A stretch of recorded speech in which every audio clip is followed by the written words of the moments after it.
बिस्मिल्लाहिर्रहमानिर्रहीम।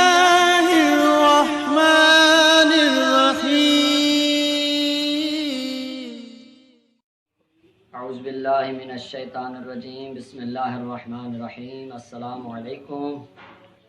दर्स क़ुरान खणी मां अवां जी ख़िदमत में हाज़िर थियो आहियां। अॼु मां अवां खे सा, सीन ऐं सौद जे दरमियान फ़र्क़ु सेखारींदुसि। सभ खां पहिरीं सा, जंहिंखे सिंधी में से सवाब करे पढ़िबो आहे। जॾहिं ज़ुबान जी चोटी सनाया उलिया जे चोटीअ सां टकराए त उतां सा अदा थींदी आहे। सा खे अदा करण वक़्तु यादि रखणु घुरिजे त आवाज़ बिल्कुलु सन्हो, नरम ऐं बग़ैर सीटी जे हुजे।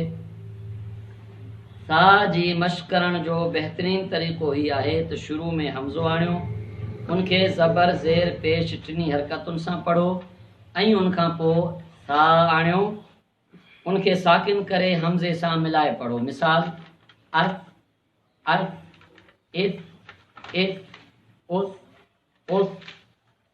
सीन, जंहिंखे सिंधी में सीन सीटी करे पढ़िबो आहे। जॾहिं ज़ुबान जी चोटी खां थोरो मथियों हिसो सनाया उलिया जे मिराइन खां मथे हिसे सां टकराए त उतां सीन अदा थींदी आहे। सीन खे अदा करण वक़्तु यादि रखणु घुरिजे त आवाज़ सन्हो ऐं सीटी सां गॾु हुजे। सीन जे मश्क़ करण जो बहितरीन तरीक़ो ही आहे त शुरू में हमज़ो आणियो, उनखे ज़बर ज़ेर पेश टिनी हरकतुनि सां पढ़ो ऐं उनखां पोइ सीन आणियो, उनखे साकिन करे हमज़े सां मिलाए पढ़ो। मिसाल अस, अस, इस, उस, उस। सौद, जंहिंखे सिंधी में स्वाद सूफ़ करे पढ़िबो आहे। जॾहिं ज़ुबान जी चोटी खां थोरो मथियों हिसो सनाया उलिया जे मिराइन खां मथे हिसे सां टकराए त उतां सौद अदा थींदी आहे।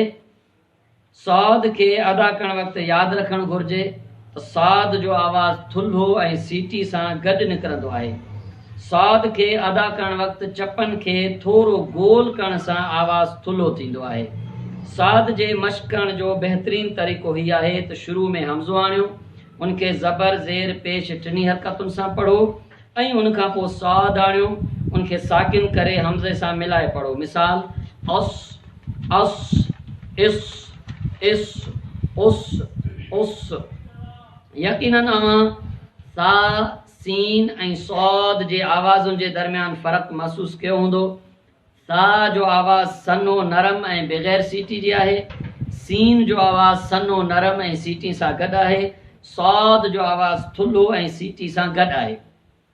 इंशाअल्लाह वरी नए दर्स में हाज़िर थींदासीं। ख़ुदा हाफ़िज़।